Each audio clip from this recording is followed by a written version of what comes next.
ஒரு 3-4 ஃபேமிலி மெம்பர்ஸ்க்கு மேலே இருக்க வீட்டில் இந்த சைட் டிஷ்ஷை வச்சுன்னு வச்சுக்கோங்களேன், எவ்வளோ செஞ்சாலும் பத்தாது. அவ்வளோ டேஸ்ட்டாக சூப்பராக இருக்கும். எத்தனை தோசை இட்லி இறங்குது அப்படின்னு சொல்லவே முடியாது.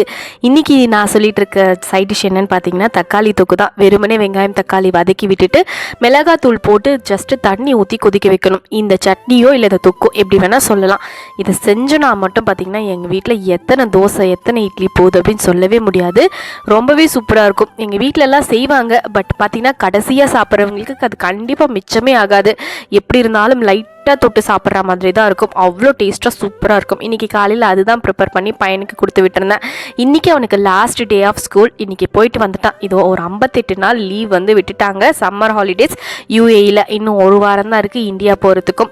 மதியம் லஞ்ச் வந்து பையன் வந்து வீட்டுக்கு வந்ததுக்கப்புறம் தான் ப்ரிப்பேர் பண்ணேன். இன்றைக்கி ஃப்ரைடே இல்லையா, அதனால 12:30 போல் வந்துட்டான். வந்ததுக்கப்புறம் சாம்பார் சாதம் அப்பளம் வச்சு சூப்பராக லஞ்சு சாப்பிட்டு முடிச்சாச்சு.